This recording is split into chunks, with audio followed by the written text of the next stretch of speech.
दोस्तों नमस्कार। जीएस के अध्यायवार अध्ययन में आपका स्वागत है। मैं हूं केदारनाथ मिश्रा और आप देख रहे हैं एग्जाम कांकर्स चैनल। दोस्तों जैसा कि आप लोग जानते हैं कि इस समय हम लोग जीएस को चैप्टर वाइज पढ़ रहे हैं और उसका सबसे बड़ा कारण इसलिए है क्योंकि जो परीक्षाओं का पैटर्न है वो बहुत तेजी से बदल गया है। अब केवल फैक्ट रट के किसी परीक्षा को पास करना बहुत कठिन हो गया है और जो आगामी परीक्षाएं हैं जैसे आरओ की परीक्षा है, असिस्टेंट प्रोफेसर यानी जीडीसी गवर्नमेंट डिग्री कॉलेज की परीक्षा है, जीआईसी प्रवक्ता की है, एलटी की परीक्षा है और यूपी पीसीएस की परीक्षा है। इन परीक्षाओं के पैटर्न को जब आप देखेंगे तो केवल फैक्ट रट के आप इन परीक्षाओं को पास नहीं कर सकते। इसलिए मेरा मानना है कि थोड़ा सा कॉन्सेप्ट भी आपको आना चाहिए, बेसिक भी आना चाहिए और आपको फैक्ट की भी उतनी ही जानकारी होनी चाहिए। पूरे सिलेबस को मान लीजिए ये चैप्टर है आधुनिक भारत में शिक्षा का विकास। इस चैप्टर को हम 10 मिनट में पढ़ा सकते हैं और इसे मेरा कोई नुकसान नहीं होगा, लेकिन आपको कोई फायदा भी नहीं होगा क्योंकि केवल फैक्ट बता के चला जाऊंगा और जैसे ही यहाँ से परीक्षा में प्रश्न पूछे जाएंगे तो कॉन्सेप्ट आपके पास नहीं रहेगा क्योंकि आजकल कथन और कारण के प्रश्न बहुत ज्यादा आ रहे हैं या एक से अधिक कथनों के प्रश्न बहुत ज्यादा आयोग द्वारा पूछे जा रहे हैं। इसलिए थोड़ा सा समय खर्च करिए लेकिन चीजों को बेहतर तरीके से तैयार करिए और उस चैप्टर को इस तरह से तैयार कर लीजिए कि आगामी किसी भी परीक्षा में कहीं से भी प्रश्न पूछे तो उस प्रश्न को आप बिल्कुल सही करके आए। ठीक है, तो आज देखिए मॉडर्न हिस्ट्री का सबसे इंपॉर्टेंट टॉपिक लेकर मैं उपस्थित हूँ और वह टॉपिक है आधुनिक भारत में शिक्षा का विकास। यहाँ से ढेर सारे प्रश्न परीक्षाओं में पूछे गए हैं, विभिन्न परीक्षाओं में, तो याद रखिएगा इस टॉपिक को बहुत ध्यान से पढ़िएगा। इस वीडियो को अपने दोस्तों मित्रों के साथ भी शेयर करिएगा और इस टॉपिक के ये जो प्रश्न है इनकी पीडीएफ के लिए आप हमारा टेलीग्राम चैनल और व्हाट्सएप चैनल ज्वाइन कर सकते हैं। उसका लिंक हमने डिस्क्रिप्शन बॉक्स में दे दिया है, वहां बिल्कुल मुफ्त में यह पीडीएफ आपको उपलब्ध हो जाएगी। तो चलिए आज की वीडियो की शुरुआत करते हैं और आज के पहले प्रश्न को देख लेते हैं। देखिए आज का पहला प्रश्न है, भारत में अंग्रेजों ने प्रथम मदरसा कहाँ स्थापित किया था। आपको बताना है कि भारत में अंग्रेजों ने पहला मदरसा कहाँ स्थापित किया। तो देखिए अंग्रेजों ने भारत में जो प्रथम मदरसा है वह स्थापित किया था कलकत्ता में। ठीक है, अब यहाँ एक दूसरा प्रश्न उठता है कि यह जो प्रथम मदरसा था यह किसने स्थापित किया। कहाँ का जवाब तो आपको मिल गया, कलकत्ता में स्थापित किया गया। तो किसने स्थापित किया, यह स्थापित किया गया वारेन हेस्टिंग्स के द्वारा। ठीक है ना, वारेन हेस्टिंग्स के द्वारा प्रथम मदरसा की स्थापना कलकत्ता में की गई। ठीक है, अब एक प्रश्न और यहाँ से बनता है कि यह मदरसा कब स्थापित किया गया। तो यह मदरसा स्थापित किया गया 1780 ईस्वी में। ठीक है, यह मदरसा कलकत्ता में 1780 ईस्वी में स्थापित किया गया था। इस बात को ध्यान रखिएगा, यह प्रश्न कई बार पूछा गया है।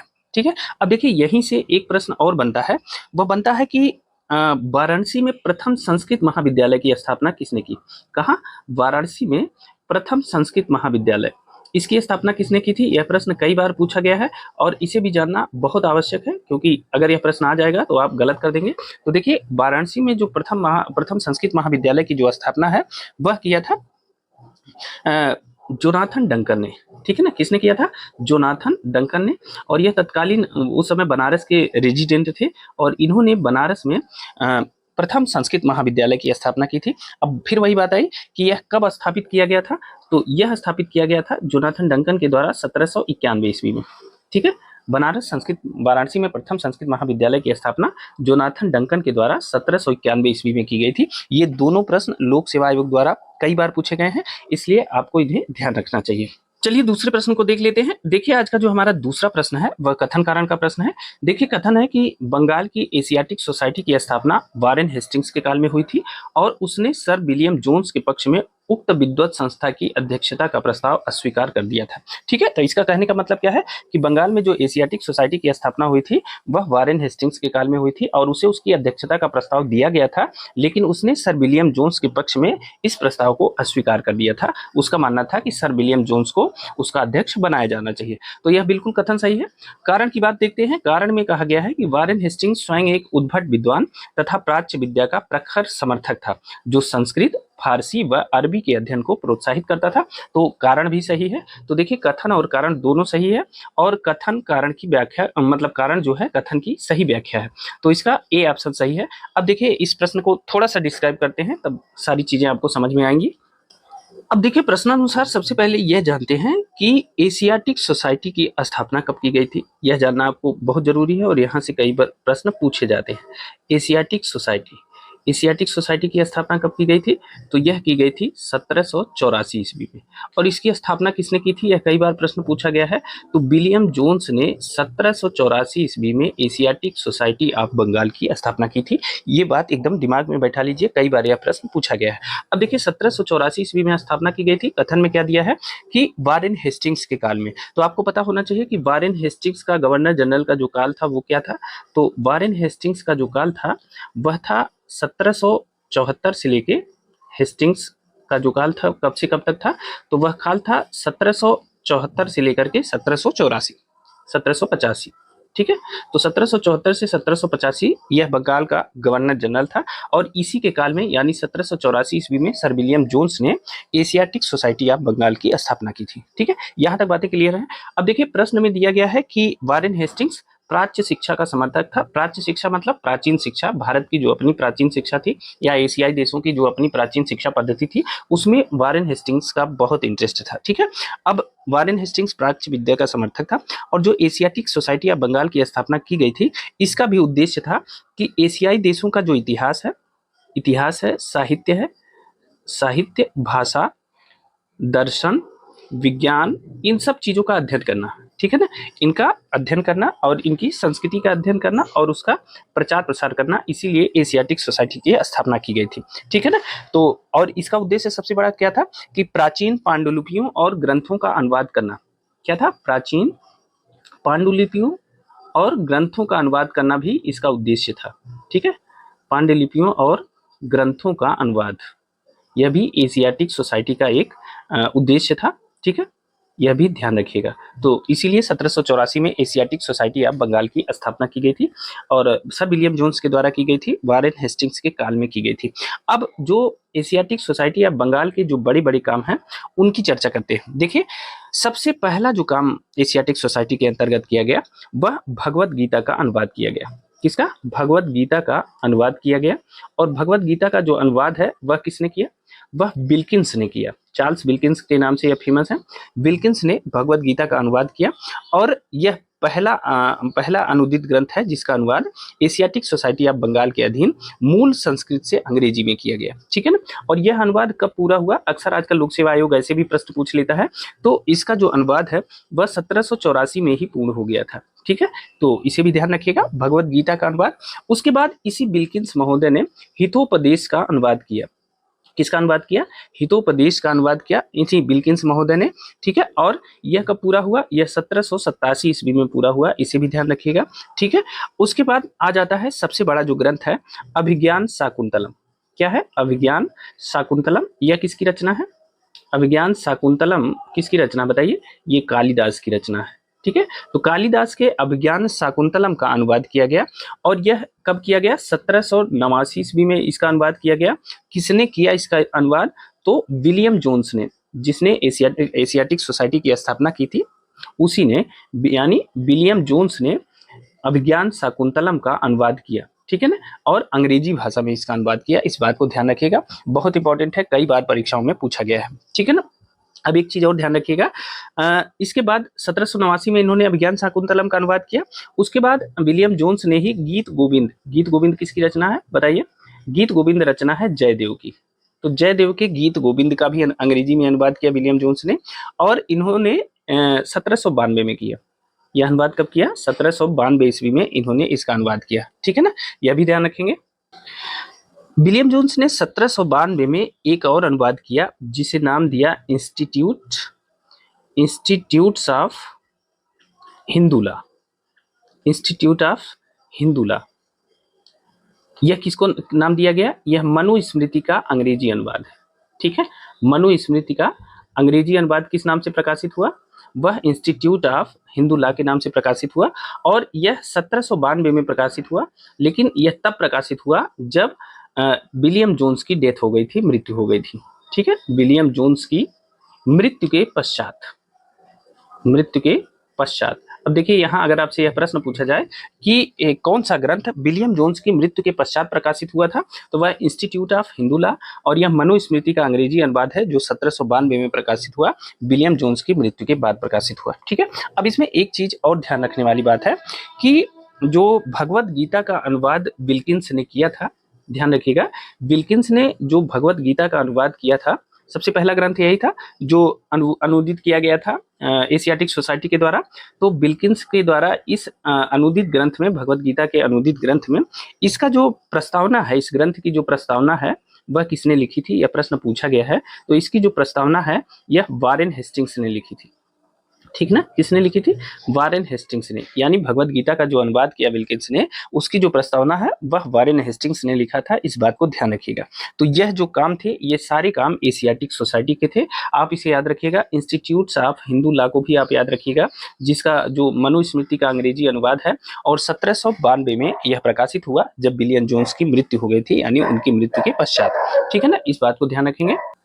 अच्छा, अगर मैं आपसे एक प्रश्न पूछूं कि A code of Gentoo laws, यह प्रश्न आपके सामने आया होगा, A code of Gentoo laws, Gentoo laws, यह किस पुस्तक का अंग्रेजी अनुवाद है? A code of Gentoo laws, यह किस पुस्तक का अंग्रेजी अनुवाद है? तो देखिए, यह अंग्रेजी अनुवाद है मनुस्मृति का। ठीक है, मनुस्मृति का अंग्रेजी अनुवाद है A code of Gentoo laws. और मनुस्मृति यह पहला ग्रंथ था जिसका अनुवाद सर्वप्रथम संस्कृत से अंग्रेजी भाषा में किया गया, और वह यही अनुवाद है। वह अनुवाद कब किया गया था? 1776 ईस्वी में। ठीक है ना, सबसे पहले मनुस्मृति का अनुवाद किया गया संस्कृत से अंग्रेजी भाषा में, और उसका नाम रखा गया ए कोड ऑफ जेंटू लॉज। 1776 ईस्वी में अनुवाद किया गया था। यह प्रश्न कई बार परीक्षाओं में पूछा गया है। दूसरा अनुवाद मनुस्मृति का कब हुआ? इंस्टीट्यूट्स ऑफ हिंदू लॉ के नाम से हुआ, जो 1792 में हुआ, और यह किसने किया? विलियम जोन्स ने किया था। उनकी मृत्यु के पश्चात इसे प्रकाशित किया गया। इस बात को ध्यान रखिएगा। तो यहाँ से कई प्रश्न आपकी परीक्षाओं में पूछे जाते हैं, आप इसे नोट कर लीजिएगा, बहुत इंपॉर्टेंट है।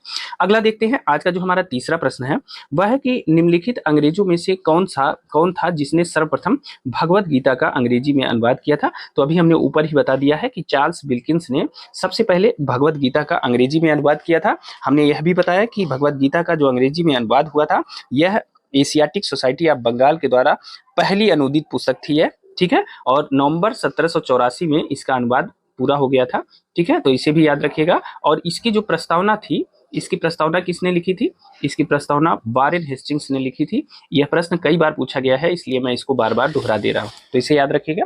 अगला प्रश्न देख लेते हैं। आज का जो हमारा चौथा प्रश्न है वह है, निम्नलिखित अंग्रेजों में कौन था जिसने सर्वप्रथम भगवत गीता का अंग्रेजी में अनुवाद? देखिए, 2 बार यह प्रश्न आ गया है, तो चार्ल्स विल्किंस ही था। 2 बार एक सेम ही प्रश्न आ गया है। ठीक है ना, अगला प्रश्न देख लेते हैं। आज का जो हमारा 5वां प्रश्न है वह है, निम्नलिखित में से किसने कालिदास की प्रसिद्ध रचना शकुंतला का पहली बार अंग्रेजी में अनुवाद किया था? तो अभी हमने आपको बताया कि कालिदास की जो रचना थी यह शकुंतला, शॉर्ट में दिया है अभिज्ञान शाकुंतलम के नाम से यह प्रसिद्ध है, और इसका जो अंग्रेजी अनुवाद किया था वह किसने किया था? सर विलियम जोन्स ने किया था। यानी डी ऑप्शन सही है। और कब किया था, यह भी हमने अभी आपको बताया था कि 1789 ईस्वी में सर विलियम जोन्स ने अभिज्ञान शाकुंतलम का पहली बार अंग्रेजी में अनुवाद किया था। इस बात को ध्यान रखिएगा। ठीक है ना, डी ऑप्शन सही है। अगला देख लेते हैं।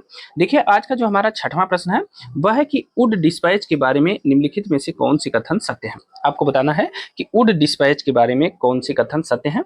ठीक है, तो पहला कथन है सहायता अनुदान व्यवस्था यानी ग्रांट सिनाइड शुरू की गई। दूसरा कथन है विश्वविद्यालयों की स्थापना की सिफारिश की गई। तीसरा कथन है शिक्षा के सभी स्तरों पर शिक्षण माध्यम के रूप में अंग्रेजी की सिफारिश की गई। अब इन तीनों कथनों में से कौन कौन वुड डिस्पैच के बारे में सही है? जल्दी से अपने आंसर हमें कमेंट बॉक्स में कमेंट करके बताइए। अब देखिए, इस प्रश्न को सॉल्व करने से पहले थोड़ा फ्लैशबैक में चलते हैं। फ्लैशबैक में क्यों चलते हैं? सबसे पहले यह जान लेते हैं कि ब्रिटिश सरकार ने किस अधिनियम से पहली बार भारत में शिक्षा के प्रसार की व्यवस्था की। तो देखिए, आप जानते हैं चार्टर एक्ट 1813, चार्टर एक्ट 1813, इसके द्वारा क्या किया गया? इसके द्वारा ब्रिटिश सरकार ने प्रतिवर्ष 1 लाख रुपए देने का वादा किया और कहा कि भारत में शिक्षा व्यवस्था के प्रसार के लिए ये 1 लाख रुपए ले जाइए और भारत में शिक्षा की व्यवस्था करिए, शिक्षा का प्रसार करिए। तो 1813 के चार्टर एक्ट के द्वारा यह व्यवस्था की गई, लेकिन यह 1813 से यह व्यवस्था शुरू तो की गई, लेकिन 1834-35 तक यह व्यवस्था फंक्शनल नहीं हो पाई, मतलब यह प्रक्रिया में नहीं आ पाई कि किस तरह से भारत में शिक्षा के प्रसार को बढ़ावा दिया जाए। उसका कारण ये था कि यही नहीं तय हो पाया कि भारत में जो शिक्षा का माध्यम है, भारत में जो शिक्षा का माध्यम है वह क्या होना चाहिए? वह भारतीय भाषा होनी चाहिए या यूरोपीय भाषा होनी चाहिए। ठीक है, भारतीय भाषा या यूरोपीय भाषा, कौन सी भाषा होनी चाहिए भारत में शिक्षा का? तो यह तय नहीं हो पाया था। इसीलिए जो है तब तक जो है यह 1 लाख रुपया जो था इसका कोई मतलब नहीं था, इसका कोई खर्चा नहीं किया गया क्योंकि व्यवस्था ही क्लियर नहीं थी। बाद में मैकाले ने एक स्मरण पत्र दिया, मैं इसको शार्ट में आपको बता देता हूं क्योंकि कई बार मैं बता दिया हूं। मैकाले का स्मरण पत्र जारी होता है, ठीक है। और मैकाले का जो भारतीय शिक्षा पर स्मरण पत्र है, इसे मैकाले माइन्यूट के नाम से भी जानते हैं, ठीक है, मैकाले माइन्यूट, ठीक है। तो जो मैकाले माइन्यूट जारी होता है, यह होता है 2 फरवरी 1835 को मैकाले ने अपना जो भारतीय शिक्षा पर एक स्मरण पत्र जारी किया, ठीक है, 2 फरवरी 1835 को। और इसे जो है जो गवर्नर जनरल था, गवर्नर जनरल के द्वारा इसे स्वीकार कर लिया गया 7 मार्च 1835 को, ठीक है। 7 मार्च 1835 को इसे गवर्नर जनरल, उस समय कौन थे, लॉर्ड विलियम बेंटिक के द्वारा स्वीकार कर लिया गया, ठीक है, लॉर्ड विलियम बेंटिक के द्वारा, ठीक है। तो मैकाले माइन्यूट, अगर आपसे कोई पूछा जाए कि मैकाले का स्मरण पत्र जो भारतीय शिक्षा पर आया था वह कब आया था, तो 2 फरवरी 1835 को मैकाले का स्मरण पत्र आया, जिसे गवर्नर जनरल ने 7 मार्च 1835 को स्वीकार कर लिया था। यहां तक चीजें क्लियर हैं। अब देखिए मैकाले की जो यह स्मरण पत्र था, इसमें क्या व्यवस्था दी गई थी, तो इसमें व्यवस्था दी गई थी कि भारत में शिक्षा का जो माध्यम है, भारत में शिक्षा का जो माध्यम है वह क्या होगा, वह अंग्रेजी होगा। अब बातें क्लियर हो गई कि भारत में शिक्षा के प्रसार को बढ़ावा दिया जाए, और भारत में शिक्षा किस माध्यम में दी जाएगी, तो अंग्रेजी माध्यम में दी जाएगी। यहाँ तक बातें क्लियर हो गई, ठीक है। अब भारत में शिक्षा व्यवस्था आगे बढ़ेगी, अब धीरे धीरे इससे संबंधित अन्य चीजें निकल के सामने आएंगी, कौन कौन सी योजनाएं आई और कौन कौन सी कमेटियां आई, उसके बारे में हम आगे देखेंगे। अब देखिए मैकाले ने जो भारत में शैक्षणिक नीति के प्रसार के लिए एक सिद्धांत दिया, अक्सर परीक्षाओं में पूछा जाता है, जिसे फिल्ट्रेशन थ्योरी कहते हैं, ठीक है, फिल्ट्रेशन थ्योरी। ये फिल्ट्रेशन थ्योरी क्या है, फिल्ट्रेशन थ्योरी को कहते हैं अधोमुखी निस्यंदन सिद्धांत, अधोमुखी निस्यंदन सिद्धांत, ठीक है। अब देखिए मैकाले का कहना था कि चूंकि हमारे पास अभी लिमिटेड संसाधन ही है, तो इस संसाधन में क्या करना है, हमें समाज के उच्च वर्ग को शिक्षा देना है, ठीक है, उच्च वर्ग को अंग्रेजी माध्यम में शिक्षा देना है, और यही उच्च वर्ग से शिक्षा छनते छनते निम्न वर्ग तक चली जाएगी, ठीक है, निम्न वर्ग तक चली जाएगी। इसे उसने फिल्ट्रेशन थ्योरी का सिद्धांत दिया, या इसे ही अधोमुखी निस्यंदन सिद्धांत कहा जाता है, कि हमें उच्च वर्ग को सबसे पहले शिक्षित करना है, और वहां से शिक्षा धीरे धीरे छनते निम्न वर्ग तक जाएगी, ठीक है। तो फिल्ट्रेशन थ्योरी का सिद्धांत, फिल्ट्रेशन थ्योरी किसने दिया था, मैकाले ने दिया था, यह इसके प्रतिपादक थे, याद रखिएगा, कई बार परीक्षाओं में यह पूछा गया है। अब देखिए यहाँ एक प्रश्न और बनता है, जैसे फिल्ट्रेशन थ्योरी, अधोमुखी निस्यंदन सिद्धांत दिया मैकाले ने, इसे सरकारी नीति के रूप में किसने लागू किया, मतलब फिल्ट्रेशन थ्योरी को सरकारी नीति के रूप में, थ्योरी को सरकारी नीति के रूप में किसने लागू किया, ठीक है। यह प्रश्न पूछा जाता है कि फिल्ट्रेशन थ्योरी को सरकारी नीति के रूप में किसने लागू किया, किसने लागू किया। अब देखिए यह किसने लागू किया, तो यह लागू किया लॉर्ड ऑकलैंड ने, गवर्नर जनरल था लॉर्ड ऑकलैंड। अब लॉर्ड ऑकलैंड का काल क्या है, तो लॉर्ड ऑकलैंड का जो काल है गवर्नर जनरल का, वह है 1836 से लेकर के 1842, 1836 से 1842। अब देखिए मैकाले माइन्यूट 1835 में आया था, उसके बाद उस समय governor general Lord William Bentinck था, लेकिन उसके जाने के बाद लॉर्ड ऑकलैंड का काल आता है, जो 1836 से 42 तक गवर्नर जनरल रहता है, और इसने जो फिल्ट्रेशन थ्योरी थी उसे सरकारी नीति के रूप में लागू किया। आप इसे नोट कर लीजिएगा, ये बहुत इंपॉर्टेंट है, अक्सर परीक्षाओं में पूछा जाता है, ठीक है। अब देखिए वुड के डिस्पैच के आने के पहले तक इसी सिद्धांत के तहत भारतीयों को शिक्षित किया गया। कौन सा सिद्धांत, अधोमुखी निस्यंदन सिद्धांत, और इसे सरकारी नीति के रूप में लागू किया गया, और इसी के तहत वुड के डिस्पैच के आने तक भारतीयों को शिक्षित किया गया, इस बात को ध्यान रखेंगे। अब चलते हैं आज के प्रश्न पे और वुड के डिस्पैच के बारे में जान लेते हैं।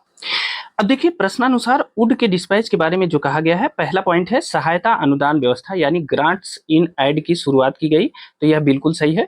और दूसरा जो इसमें पॉइंट दिया है कि विश्वविद्यालयों की स्थापना की सिफारिश की गई, यह भी सही है।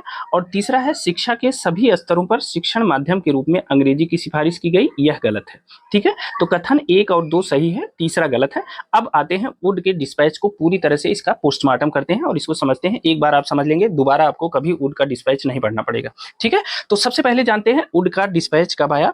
तो वुड जो है बोर्ड ऑफ कंट्रोल के प्रधान थे, ठीक है ना, किसके थे, बोर्ड ऑफ कंट्रोल का जो गठन हुआ था उसके प्रधान थे, ठीक है, अध्यक्ष थे। बोर्ड ऑफ कंट्रोल के अध्यक्ष थे।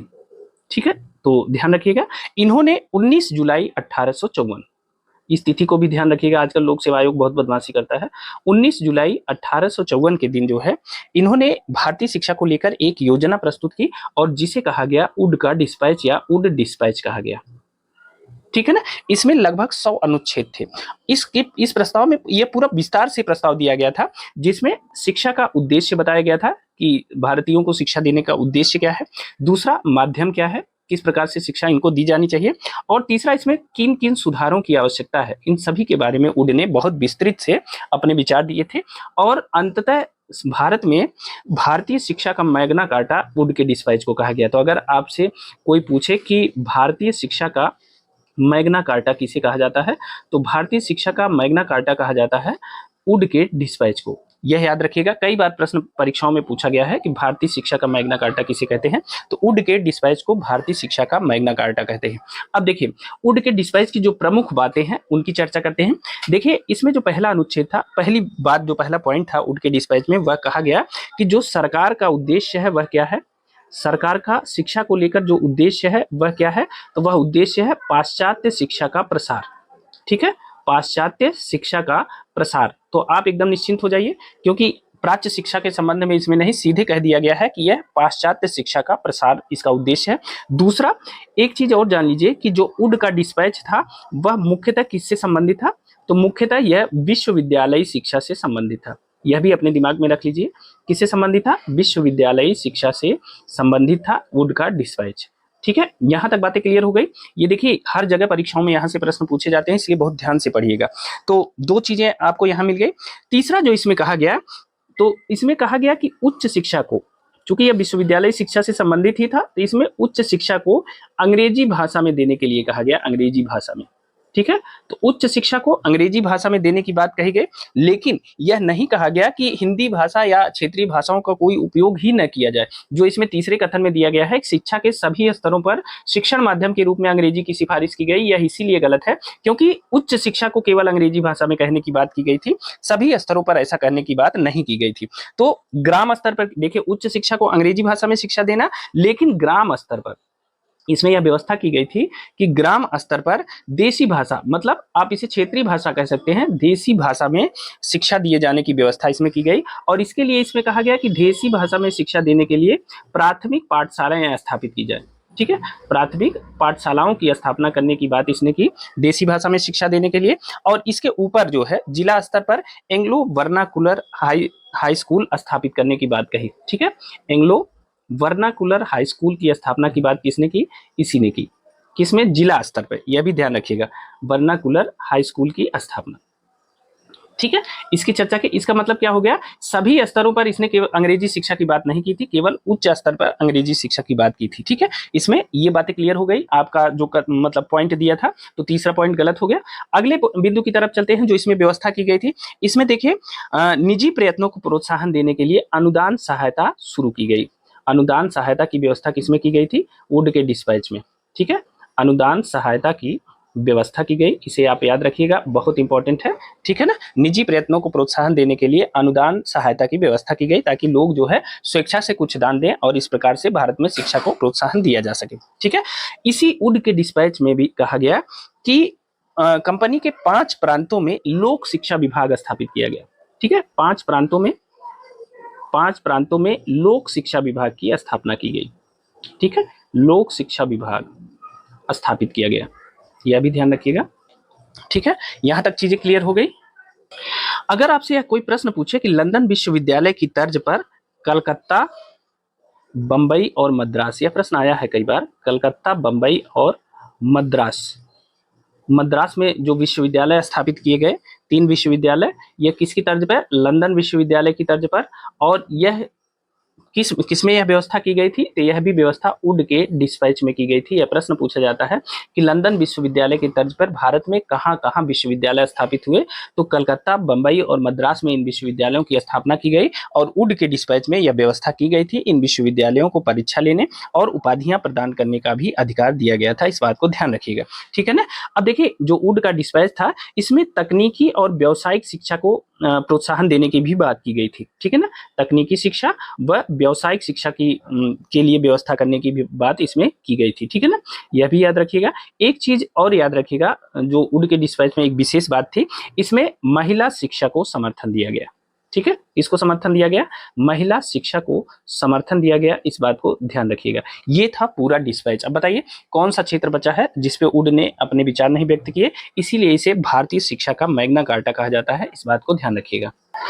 अब देखिए वुड के डिस्पैच को पढ़ के आप ये मत समझिएगा कि अंग्रेजों ने भारत के भले के लिए बहुत अच्छी शिक्षा व्यवस्था दी, भारत के लोगों को आगे बढ़ाने के लिए, समझदार बनाने के लिए। ऐसा कुछ नहीं है। आपका भला हो जाए ये उनका उद्देश्य नहीं था। यह आपके ऊपर है कि आप उसे किस रूप में लेते हैं। वह भला हो गया तो अच्छी बात है, लेकिन उनका उद्देश्य था पढ़े लिखे नौकरों की एक फौज तैयार करना। और जैसा कि मैकाले ने कहा था ना कि हमें एक ऐसा भारतीय चाहिए जो मन और मस्तिष्क से अंग्रेज हो, केवल शरीर से वह भारतीय हो, ठीक है। वो हमारा मतलब अच्छा बाजार होगा और हम उसको अपने हिसाब से चलाएंगे, ठीक है। तो इसीलिए यह सारी व्यवस्था की जा रही है। तो वुड के डिस्पैच के बारे में इसे याद रखिएगा।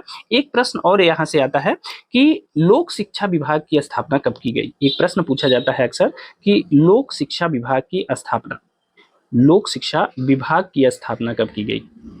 विभाग की स्थापना, तो देखिए लोक शिक्षा विभाग की जो स्थापना है वह 1855 में की गई थी। और जानते हैं कि वुड के डिस्पैच में यह कहा गया था कि लोक शिक्षा विभाग स्थापित किया जाना चाहिए। तो 5 प्रांतों में लोक शिक्षा विभाग की स्थापना 1855 में किया गया था। इसे आप ध्यान रखिएगा, यहाँ से प्रश्न पूछे जाते हैं। मुझे लगता है कि वुड के डिस्पैच में आप कुछ बचा नहीं है, इसको ध्यान से पढ़ लीजिएगा। इसका नोट्स भी मैं आपको टेलीग्राम पे उपलब्ध करा दूंगा, वहां से जाके आप इसे डाउनलोड कर सकते हैं, ठीक है। चलिए अब अगले प्रश्न की तरफ चलते हैं। आज का जो हमारा 7वां प्रश्न है वह है कि भारत में अंग्रेजी शिक्षा व्यवस्था का मैग्ना कार्टा किसे कहा जाता है। तो देखिए हम 10 बार इस बात को बता चुके हैं। शिक्षा का जो उच्च डिस्पैच है उसे भारत में शिक्षा व्यवस्था का मैग्ना कार्टा कहा जाता है। और एक जानते हैं कि वुड का जो डिस्पैच है यह अगले 50 वर्षों तक चलता रहा। मतलब भारत की जो शिक्षा व्यवस्था रही वह इसी वुड के डिस्पैच के आधार पर चलती रही, जब तक आगे जो है हंटर शिक्षा आयोग नहीं आ गया। अन्य चीजें जब तक अन्य चीजों में परिवर्तन नहीं हुआ तब तक वुड का डिस्पैच प्रभावी रहा, ठीक है। चलिए आज के अगले प्रश्न को देख लेते हैं। देखिए आज का जो हमारा 8वां प्रश्न है वह है कि प्रथम भारतीय शिक्षा आयोग की नियुक्ति किसने और किस वर्ष की। आपको बताना है कि प्रथम भारतीय शिक्षा आयोग की नियुक्ति किसने की और किस वर्ष की। ये मोस्ट इंपॉर्टेंट क्वेश्चन है और यह आगामी सभी परीक्षाओं के लिए इंपॉर्टेंट है। तो देखिए प्रथम भारतीय शिक्षा आयोग की नियुक्ति किया था लॉर्ड रिपेन ने वर्ष 1882 में। अब यह किस लिए नियुक्त किया गया। आप जानते हैं कि 1854 में वुड का डिस्पैच आया, ठीक है। 1854 में जब वुड का डिस्पैच आया तो 1882 तक इसमें क्या परिवर्तन हुए, मतलब शिक्षा के क्षेत्र में क्या प्रगति हुई, इसकी समीक्षा करने के लिए 1882 में लॉर्ड रिपन ने एक जो है भारतीय शिक्षा आयोग नियुक्त किया, ठीक है। 1882 में भारतीय शिक्षा आयोग। अब इसका मतलब क्या था, क्यों नियुक्त किया गया। वुड के डिस्पैच के बाद भारत में शिक्षा के क्षेत्र में जो प्रगति हुई थी उसकी समीक्षा करने के लिए प्रथम भारतीय शिक्षा आयोग की नियुक्ति की गई थी, इस बात को ध्यान रखिएगा। और इसके अध्यक्ष किसे बनाया गया, इसका अध्यक्ष तो डब्ल्यू हंटर की अध्यक्षता में इसकी नियुक्ति की गई थी, इस बात को ध्यान रखिएगा। कई बार प्रश्न परीक्षाओं में पूछा गया है, ठीक है। तो 1854 के वुड के डिस्पैच की समीक्षा करने के लिए प्रगति की समीक्षा करने के लिए 1882 में प्रथम भारतीय शिक्षा आयोग की नियुक्ति लॉर्ड रिपन के समय में की गई, लॉर्ड रिपन के द्वारा की गई और यह डब्ल्यू हंटर की अध्यक्षता में की गई। यहां तक बातें क्लियर है। अब चलते हैं इसके बारे में और जान लेते हैं। अब देखिए हंटर शिक्षा आयोग के बारे में बहुत बार प्रश्न पूछा गया है। तो सबसे पहले यह जानिए कि जो डब्ल्यू हंटर की अध्यक्षता में शिक्षा आयोग बना है इसमें 8 भारतीय सदस्य इसमें शामिल थे, ठीक है। 8 सदस्य जो है इसके जो कमीशन बना था 8 सदस्य इसके भारतीय थे, ठीक है। एक बात यह क्लियर हो गई। दूसरा यहां से एक सबसे ज्यादा प्रश्न पूछा जाता है कि जो हंटर शिक्षा आयोग था यह किससे संबंधित था। तो मुख्यतः इसने जो अपने विचार दिए थे वह प्राथमिक शिक्षा से दिए थे, प्राथमिक शिक्षा व माध्यमिक शिक्षा, ठीक है। तो हंटर शिक्षा आयोग के जो विचार थे वो किस पे थे, प्राथमिक शिक्षा व माध्यमिक शिक्षा से संबंधित थे। अक्सर परीक्षाओं में जब प्रश्न पूछा जाता है तो उसमें प्राथमिक शिक्षा का ही विकल्प रहता है। तो हंटर शिक्षा आयोग का संबंध किससे था, प्राथमिक शिक्षा से था, ठीक है। अब देखिए हंटर शिक्षा आयोग ने अपनी सिफारिशें भी दी। अब वह सिफारिश कौन कौन सी थी पहले इस पे चर्चा करते हैं। तो हंटर की शिक्षा आयोग की जो सिफारिश थी उसकी पहली सिफारिश पे ध्यान देते हैं। उसकी पहली सिफारिश थी कि प्राथमिक शिक्षा में और सुधार की आवश्यकता है। इसमें प्राथमिक शिक्षा में सुधार की और मतलब और सुधार करने की आवश्यकता है, ठीक है। दूसरी सबसे बड़ी चीज यह थी इसमें कि प्राथमिक शिक्षा को मातृभाषा में देने की वकालत की गई थी, ठीक है। प्राथमिक शिक्षा किसमें दी जानी चाहिए? मातृभाषा में दी जानी चाहिए। इसकी वकालत किसने की थी? डब्ल्यू हंटर कमीशन ने किया था, हंटर शिक्षा आयोग ने किया था। ठीक है, यह प्रश्न पूछा जाता है, किसने प्राथमिक शिक्षा को मातृभाषा में देने की वकालत की थी, किस शिक्षा आयोग ने? तो हंटर कमीशन ने ऐसा कहा था। इस बात को आप नोट कर लीजिएगा, कई बार यह परीक्षाओं में प्रश्न पूछा गया है। अब देखिए, हंटर कमीशन का जो दूसरी महत्वपूर्ण इसकी सिफारिश थी, इसने कहा जो हाई स्कूल की शिक्षा व्यवस्था है, हाई स्कूल की शिक्षा व्यवस्था, उसको दो हिस्सों में बांट देना चाहिए। कौन कौन से हिस्से उसके दो होने चाहिए? उसने पहले व्यवस्था में पहला पॉइंट जो बताया, उसने कहा शिक्षा को व्यावसायिक शिक्षा में बांट देना चाहिए। एक हिस्सा हो व्यावसायिक शिक्षा का, जिसे रोजी रोजगार करना हो वह व्यावसायिक शिक्षा ले, और दूसरा जो हिस्सा इसका है उसे साहित्यिक शिक्षा के रूप में बांट देना चाहिए। मतलब जिसका जिसमें इंटरेस्ट हो वह वही पढ़ाई करे। तो व्यावसायिक शिक्षा और साहित्यिक शिक्षा के रूप में हाई स्कूल की शिक्षा व्यवस्था को दो भागों में बांटने का सुझाव किसने दिया? हंटर कमीशन ने दिया। इस बात को ध्यान रखिएगा। और जो शिक्षा दी जाए, जो मतलब शिक्षा दी जानी चाहिए, वह ऐसी शिक्षा दी जाए जिससे विश्वविद्यालयों में प्रवेश में सहायता मिल सके, मतलब बच्चे आगे की पढ़ाई कर सके। यह भी ध्यान देने की, मतलब यह भी ध्यान रखा जाए। ठीक है ना। तीसरा है प्राथमिक, मतलब इसमें कहा गया कि शिक्षा के क्षेत्र में निजी क्षेत्र को बढ़ावा दिया जाए। शिक्षा में निजी क्षेत्र को बढ़ावा दिया जाए। ठीक है, निजी क्षेत्र को बढ़ावा दिया जाना चाहिए, यह भी हंटर कमीशन ने कहा था। लेकिन इसने एक बात और इसमें जोड़ी कि अगर प्राथमिक शिक्षा में निजी क्षेत्र नहीं आता है तो प्राथमिक शिक्षा उसके बगैर भी दी जा सकती है। ठीक है, प्राथमिक शिक्षा निजी क्षेत्र के बगैर भी दी जा सकती है। ठीक है, निजी क्षेत्र के बगैर भी दी जा सकती है, ऐसा हंटर कमीशन ने कहा था। ठीक है ना। तो निजी क्षेत्र को बढ़ावा भी दिया जाए, लेकिन अगर निजी क्षेत्र प्राथमिक शिक्षा में नहीं आता है तो उसके बगैर भी प्राथमिक शिक्षा को बढ़ावा दिया जाना चाहिए। ठीक है। चौथा जो महत्वपूर्ण पॉइंट हंटर कमीशन ने अपनी रिपोर्ट में दिया था, वह दिया था कि स्त्री शिक्षा की पर्याप्त व्यवस्था की जानी चाहिए। डायरेक्ट उसने कहा था स्त्री शिक्षा की पर्याप्त व्यवस्था होनी चाहिए। ठीक है, पर्याप्त व्यवस्था की जाए स्त्री शिक्षा की। तो यह था हंटर कमीशन की जो महत्वपूर्ण रिपोर्ट थी। प्राथमिक शिक्षा मातृभाषा में देने की बात कही हंटर कमीशन ने, इस बात को ध्यान रखिएगा। हाई स्कूल की शिक्षा को दो भागों में बांटने की बात कही, व्यावसायिक और साहित्यिक शिक्षा। शिक्षा में निजी क्षेत्र को प्रोत्साहन देने की बात कही, लेकिन उसके बिना भी प्राथमिक शिक्षा को जारी रखने की बात कही, और स्त्री शिक्षा की पर्याप्त व्यवस्था करने की बात हंटर कमीशन ने कही थी। हंटर कमीशन आया कब था? तो 1882 में आया था। 1854 के वुड के डिस्पैच की प्रगति की समीक्षा के लिए इसका गठन किसने किया था? रिपर ने किया था। और इसमें 8 सदस्य, हंटर कमीशन में जो 8 सदस्य थे वह भारतीय थे। ठीक है, और हंटर कमीशन मुख्यतः प्राथमिक और माध्यमिक शिक्षा से संबंधित था। इससे ज्यादा इस पॉइंट से कभी भी प्रश्न नहीं पूछे जाते हैं। ठीक है ना। अब देखिए, हंटर कमीशन की इस सिफारिश के बाद दो बड़ी डेवलपमेंट हुए। एक तो हुआ कि 1882 में पंजाब विश्वविद्यालय की स्थापना की गई। ठीक है, पंजाब विश्वविद्यालय। और उसी समय 1887 में इलाहाबाद विश्वविद्यालय की स्थापना की गई। ठीक है, इलाहाबाद विश्वविद्यालय। अब देखिए, यह याद कर लीजिएगा क्योंकि कभी कभी प्रश्न पूछ लेता है कि इलाहाबाद विश्वविद्यालय की स्थापना कब की गई थी, क्योंकि यह यूपी स्पेशल में भी आता है। तो आप ध्यान रखिएगा, इलाहाबाद विश्वविद्यालय की स्थापना 1887 में की गई थी। ठीक है। अब चलिए अगले प्रश्न की तरफ चलते हैं। आज का जो हमारा नवा प्रश्न है वह है कि नेशनल काउंसिल ऑफ एजुकेशन की स्थापना कब हुई थी। आपको बताना है कि नेशनल काउंसिल ऑफ एजुकेशन की स्थापना कब की गई थी। तो देखिए, इसकी स्थापना की गई थी 15 अगस्त 1906 को। यह प्रश्न बहुत बार पूछा जाता है कि नेशनल काउंसिल ऑफ एजुकेशन की स्थापना कब की गई थी। तो 15 अगस्त 1906 को इसकी स्थापना की गई थी, और यह प्रश्न बहुत इंपॉर्टेंट है। ठीक है ना। देखिए, राष्ट्रीय शिक्षा क्षेत्र को, अब देखिए 1905 में स्वदेशी आंदोलन की शुरुआत हो गई थी, आप जानते हैं। उसके बाद राष्ट्रीय, अब स्वदेशी आंदोलन और विदेशी बहिष्कार, यह शुरुआत हो गई थी 1905 से। अब देखिए, राष्ट्रीय शिक्षा के क्षेत्र में सर्वप्रथम जो प्रोग्रेस हुआ वह रंगपुर नेशनल स्कूल की स्थापना से हुआ। कब हुआ? Rangpur national school. यह प्रश्न कई बार पूछा गया है कि रंगपुर नेशनल स्कूल की स्थापना कब की गई। तो रंगपुर नेशनल स्कूल की स्थापना की गई थी 1905 में। ठीक है, और यही राष्ट्रीय शिक्षा के क्षेत्र में सबसे बड़ी भारतीयों की प्रगति थी, यहीं से इसकी शुरुआत होती है। ठीक है, बाद में 16 नवंबर 1905 को कलकत्ता में एक सम्मेलन का आयोजन किया गया। ठीक है ना। कहाँ आयोजन किया गया? 16 नवंबर 1905। ठीक है, 16 नवंबर 1905 में कलकत्ता में, उस समय कलकत्ता ही सबसे बड़ा केंद्र था, कलकत्ता में एक सम्मेलन का आयोजन किया गया। ठीक है, और इसी सम्मेलन में यह बताया गया कि राष्ट्रीय स्तर पर साहित्यिक, वैज्ञानिक और तकनीकी शिक्षा के लिए, किसके लिए? राष्ट्रीय स्तर पर तकनीकी, वैज्ञानिक और साहित्यिक शिक्षा के लिए। ठीक है, वैज्ञानिक और साहित्यिक शिक्षा के लिए, आप इसे अपने हिसाब से कर लीजिएगा, साहित्यिक, वैज्ञानिक और तकनीकी शिक्षा के लिए, ठीक है ना। इसके लिए एक राष्ट्रीय शिक्षा परिषद की स्थापना होना जरूरी है, ठीक है। तो इसी के एवज में 15 अगस्त 1906 को राष्ट्रीय शिक्षा परिषद की स्थापना की गई थी। मोस्ट इंपॉर्टेंट क्वेश्चन है, आप इसे याद रखेंगे। अब देखिए, इस संस्था के बारे में एक विशेष बात मैं आपको बता देता हूं। आप जानते हैं कि नेशनल काउंसिल ऑफ एजुकेशन की स्थापना बंगाल में की गई थी, ठीक है ना, तत्कालीन कलकत्ता, वर्तमान के बंगाल में किया गया था, ठीक है ना, इतना जानते हैं आप।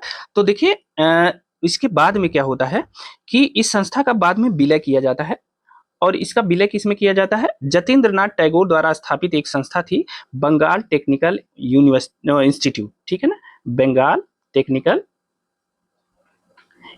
इंस्टीट्यूट, ठीक है, इंस्टीट्यूट में इसका विलय कर दिया जाता है, ठीक है ना। नेशनल काउंसिल ऑफ एजुकेशन का विलय किसमें किया जाता है, बंगाल टेक्निकल इंस्टीट्यूट। इसकी स्थापना किसने की थी, जतीन्द्रनाथ टैगोर ने किया था, जतीन्द्रनाथ टैगोर ने किया था, ठीक है ना। बाद में फिर से जो ये बंगाल टेक्निकल इंस्टीट्यूट है, यही आगे चल करके क्या हो जाता है, जादवपुर यूनिवर्सिटी, ठीक है, जादवपुर यूनिवर्सिटी विश्वविद्यालय। तो आप जो समाचारों में जादवपुर विश्वविद्यालय की घटनाएं बंगाल से जुड़ी हुई देखते होंगे, तो यह जान लीजिए कि कितना ऐतिहासिक विश्वविद्यालय है। इसीलिए मैंने इस चीज को जोड़ के आपको बताया कि नेशनल काउंसिल ऑफ एजुकेशन का बाद में बंगाल टेक्निकल इंस्टीट्यूट में विलय हो गया, और इसकी स्थापना जतीन्द्रनाथ टैगोर ने की थी, और यही बंगाल टेक्निकल इंस्टीट्यूट आगे चलकर जादवपुर विश्वविद्यालय में परिवर्तित हो जाता है। इस बात को नोट कर लीजिएगा, ठीक है। अब चलिए अगले प्रश्न की तरफ चलते हैं। आज का जो हमारा 10वां प्रश्न है वह है कि सैडलर आयोग किससे संबंधित था। आपको बताना है कि जो सैडलर कमीशन था यह किससे संबंधित था। तो देखिए, सैडलर आयोग संबंधित था शिक्षा से, ठीक है, सी ऑप्शन सही है। सैडलर कमीशन किससे संबंधित था, शिक्षा से संबंधित था। अब चलिए सैडलर कमीशन के बारे में जान लेते हैं, क्या विशेषताएं थी इसकी। सबसे पहले जानते हैं कि सैडलर आयोग गठित कब किया गया। तो देखिए, सैडलर आयोग जो है 1917 में गठित किया गया, और इसने 17 से 19 ईस्वी तक काम किया, ठीक है ना। तो इसका गठन किया गया 1917 में, और 17 से 19 ईस्वी तक सैडलर यूनिवर्सिटी कमीशन ने काम किया। इसके जो गठन का मुख्य उद्देश्य था वह था कलकत्ता विश्वविद्यालय की समस्याओं का अध्ययन करना। किसका, कलकत्ता विश्वविद्यालय की समस्याओं का अध्ययन करना। केवल एक विश्वविद्यालय को लेकर इसका गठन किया गया था, ठीक है ना। इसका उद्देश्य क्या था, कलकत्ता विश्वविद्यालय की समस्याओं का अध्ययन करना। सैडलर कमीशन का जो मुख्य उद्देश्य था वह था, ठीक है ना। अब ये जो कमीशन गठित किया गया, आप जानते हैं सैडलर इसके अध्यक्ष थे। अध्यक्ष कौन थे, सैडलर थे, ठीक है। और सैडलर के साथ साथ इसमें डॉक्टर एम सैडलर के नाम से वो फेमस थे। इसमें 2 भारतीय सदस्य भी थे, ठीक है। तो सैडलर कमीशन में कौन कौन से 2 भारतीय सदस्य थे, यह प्रश्न आपसे पूछा जा सकता है। तो इसमें से 2 भारतीय सदस्य थे, एक थे डॉक्टर सर आशुतोष मुखर्जी, ठीक है, आशुतोष मुखर्जी एक सदस्य यह थे। दूसरे सदस्य जो इसमें थे वह डॉक्टर जियाउद्दीन अहमद थे, डॉक्टर जियाउद्दीन अहमद। तो अगर आपसे कोई यह प्रश्न करे कि सैडलर कमीशन में कौन कौन से 2 भारतीय थे, तो एक भारतीय आशुतोष मुखर्जी थे और दूसरे भारतीय जियाउद्दीन अहमद थे, ठीक है। यह प्रश्न पूछा गया है और आगे भी इसके पूछे जाने की संभावना प्रबल है, तो इसे याद रखिएगा। अब देखिए, सैडलर कमीशन की जो मुख्य सिफारिशें हैं जो आपकी परीक्षा के लिए उपयोगी हैं उनको देख लेते हैं, क्योंकि यहां से प्रश्न पूछा गया है सैडलर कमीशन से। देखिए, सैडलर कमीशन की जो पहली सिफारिश है वह है, उनका कहना था कि जो स्कूली शिक्षा है वह कम से कम 12 वर्ष की होनी चाहिए, ठीक है ना। स्कूली शिक्षा कितनी होनी चाहिए, 12 वर्ष से, मतलब कक्षा 1 से लेकर के कक्षा इंटर तक कम से कम बच्चे को स्कूली शिक्षा मिलनी चाहिए, इतनी होनी चाहिए, ठीक है ना। दूसरी जो सबसे महत्वपूर्ण बात उन्होंने कही, उन्होंने कहा कि इंटरमीडिएट के बाद, ठीक है, इंटर के बाद जो स्नातक की शिक्षा है वह कम से कम 3 वर्ष की होनी चाहिए, ठीक है। आप अपने आप को रिलेट कर पा रहे हैं इस तथ्य से। स्कूली शिक्षा 12 वर्ष की होनी चाहिए, और इंटर के बाद की जो स्नातक की शिक्षा है वह कम से कम 3 वर्ष की होनी चाहिए। साथ ही उन्होंने विश्वविद्यालयों को यह भी कहा कि आप जो है थोड़ा सा नियम बहुत कठोर न बनाइए, आसान नियमों के तहत बच्चों को पढ़ाने लिखाने का काम करिए, ठीक है ना। साथ ही उन्होंने कलकत्ता विश्वविद्यालय के कार्यभार को कम करने के लिए ढाका में एक विश्वविद्यालय स्थापित करने की बात कही, ढाका में विश्वविद्यालय की स्थापना की बात कही। क्यों, क्योंकि कलकत्ता विश्वविद्यालय का कार्यभार बहुत अधिक था, ठीक है। एक चीज और सबसे विशेष बात हुई इसमें सैडलर शिक्षा आयोग के द्वारा, विश्वविद्यालय आयोग के द्वारा, वह विशेष बात हुई कि कलकत्ता विश्वविद्यालय में, याद रखिएगा यह लाइन बहुत महत्वपूर्ण है, कलकत्ता विश्वविद्यालय में महिला शिक्षा प्रसार बोर्ड का गठन किया गया।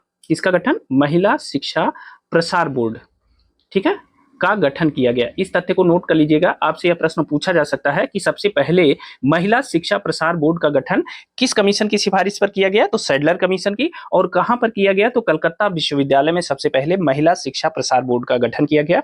बहुत इंपॉर्टेंट है।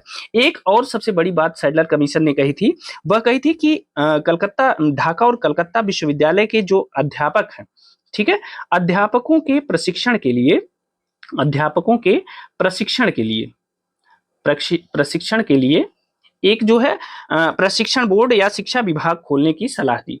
ठीक है, इसके लिए क्या किया, शिक्षा विभाग खोलने की सलाह दी, जैसे एनसीटीई वगैरह है, उसी तरह अध्यापकों के प्रशिक्षण के लिए क्या है, एक शिक्षा विभाग खोलने की सलाह दिया इसने। ठीक है ना। आयोग ने एक सरकार से और रिक्वेस्ट की, सबसे ज्यादा व्यावसायिक कॉलेज खोले जाने चाहिए। ठीक है, व्यावसायिक कॉलेज को खोलने की तरफ भी सरकार का ध्यान आकृष्ट कराया सैडलर कमीशन ने। ठीक है, अब सैडलर कमीशन के इन सुझावों का जो व्यापक प्रभाव पड़ा वह क्या पड़ा, देखिए, मैसूर विश्वविद्यालय और बनारस विश्वविद्यालय की स्थापना हुई।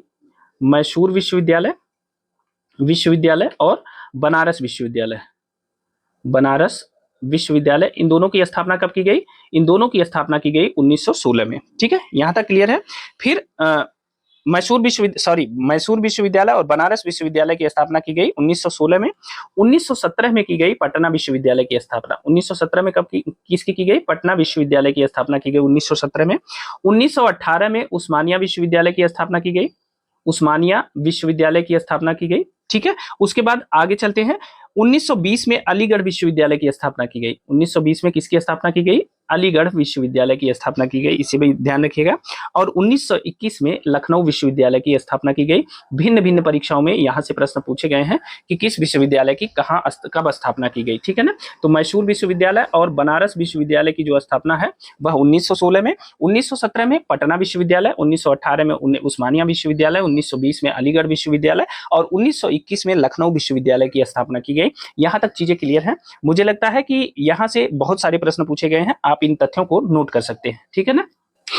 अब देखिए, भारत में शिक्षा के विकास से संबंधित दो और महत्वपूर्ण तथ्य रह गए हैं। अगर हम उनको भी बता दें तो मुझे लगता है कि शिक्षा के क्षेत्र में जितने भी काम हुए थे आजादी से पहले भारत में, उन सबको मतलब हम लोग पढ़ लेंगे और उस हिसाब से वहां से आने वाले सभी प्रश्नों को कवर किया जा सकता है। अब देखिए, दो अधिनियम है। पहला है भारतीय विश्वविद्यालय अधिनियम, इसकी चर्चा करते हैं। भारतीय विश्वविद्यालय अधिनियम, यही एक शेष रह जा रहा था, यहां से भी प्रश्न पूछे गए हैं।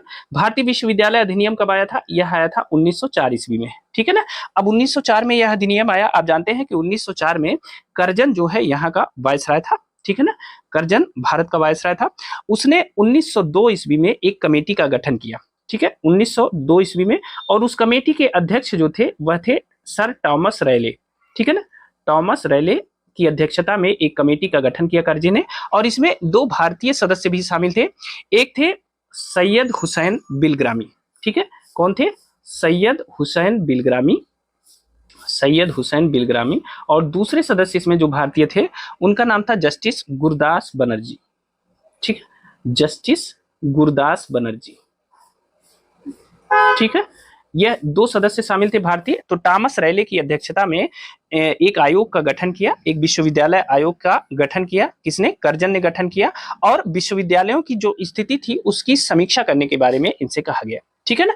तो 1904 में इन्होंने अपनी रिपोर्ट दी, टॉमस रैले ने। इन्हीं की रिपोर्ट के आधार पर भारतीय विश्वविद्यालय अधिनियम 1904 में आया। अक्सर परीक्षाओं में पूछा जाता है कि भारतीय विश्वविद्यालय अधिनियम कब आया, तो यह 1904 में आया। किसके कार्यकाल में आया, तो यह करजन के कार्यकाल में आया। इस बात को याद रखिएगा, बहुत इंपॉर्टेंट है, अक्सर यहां से प्रश्न पूछे गए हैं। अब देखिए, करजन के समय में अगर कोई आयोग बना है तो जानते हैं कि उसमें कुछ 3-5 तो वह करेगा ही, और कुछ चीजें उसने ऐसी टाइट कर दी कि बाद में शिक्षा की व्यवस्था के प्रसार की जगह धीरे धीरे शिक्षा संकुचित होने की स्थिति बन गई। लेकिन हालांकि करजन ने कुछ अच्छी व्यवस्था भी करी थी। देखिए, सबसे पहले इसमें जो प्रावधान किए गए वह था कि अध्ययन और शोध को बढ़ावा देने के लिए योग्य व्याख्याताओं की नियुक्ति की बात कही गई। साथ ही उसने प्रयोगशाला की स्थापना की बात कही। किसकी स्थापना, प्रयोगशाला की स्थापना की बात कही। ठीक है, या इसे एक लाइन में कह सकते हैं, अध्ययन व शोध को बढ़ावा देना। ठीक है, अध्ययन व शोध को बढ़ावा देने की बात की गई। ठीक है, एक चीज यह याद रखिएगा, इंपॉर्टेंट है। दूसरा, इसने कहा जो फेलोज होते हैं विश्वविद्यालय में उनकी संख्या कम से कम 50 हो और अधिक से अधिक 100, उससे ज्यादा नहीं होनी चाहिए, इस बात को ध्यान रखिएगा।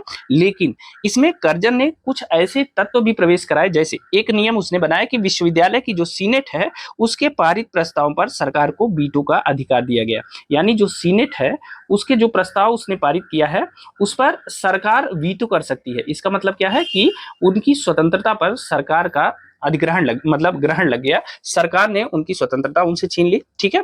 दूसरा, अशासकीय कॉलेज जो विश्वविद्यालय से संबंधित होने की शर्तें थी अशासकीय कॉलेजों के, उसको और कड़ी कर दी गई। साथ ही गवर्नर जनरल इन विश्वविद्यालयों की क्षेत्रीय सीमाएं निश्चित करने का अधिकार गवर्नर जनरल को दे दिया गया। तो इस तरह से बहुत निगेटिव काम हो गए जिसकी बाद में बड़ी आलोचना की गई। एक और अच्छा काम कर्जन ने इसमें किया था कि विश्वविद्यालयों को सुधार के लिए प्रतिवर्ष 5 लाख रुपए देने की व्यवस्था की गई। कितनी? प्रतिवर्ष 5 लाख रुपए देने की व्यवस्था विश्वविद्यालयों के सुधार के लिए की गई। यह एक अच्छी पहल थी। ठीक है ना। अब देखिए, यह हो गया भारतीय विश्वविद्यालय अधिनियम 1904। एक अधिनियम और बचता है, एक प्रस्ताव है 1913 का सरकारी प्रस्ताव। आप लोगों में से बहुत से कम लोग जानते होंगे, जो जो ज्यादा जीएस पे फोकस नहीं करते हैं उन्हें यह पता नहीं होगा कि जो 1913 का सरकारी प्रस्ताव है यह 21 फरवरी को इसकी घोषणा की गई थी। 21 फरवरी 1913। ठीक है, 21 फरवरी 1913 को इसकी घोषणा की गई थी, इसे याद रखेंगे।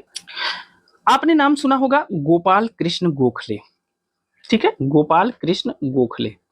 इनकी एक बहुत बड़ी डिमांड थी 1913 में, इस प्रस्ताव में इसका भी जिक्र किया गया है। 1913 में गोपाल कृष्ण गोखले की एक बड़ी डिमांड यह थी कि निःशुल्क प्राथमिक शिक्षा, अनिवार्य व निःशुल्क प्राथमिक शिक्षा की व्यवस्था की जाए। ठीक है, निःशुल्क प्राथमिक शिक्षा की व्यवस्था की जाए। अनिवार्य व निःशुल्क प्राथमिक शिक्षा की व्यवस्था करने की मांग किसने किया था? सर्वप्रथम गोपाल कृष्ण गोखले ने किया था। इस पॉइंट को नोट कर लीजिएगा, परीक्षाओं में पूछा गया है कि भारत में सबसे पहले अनिवार्य एवं निःशुल्क प्राथमिक शिक्षा की व्यवस्था किसके द्वारा की गई, की मांग की किसके द्वारा की गई? तो गोपाल कृष्ण गोखले के द्वारा की गई थी। कब की गई थी? 1913 में की गई थी, इस बात को ध्यान रखिएगा। ठीक है ना। और इन्होंने, गोपाल कृष्ण गोखले ने यह सुझाव दिया था कि इसी के द्वारा भारत में निरक्षरता को खत्म किया जा सकता है।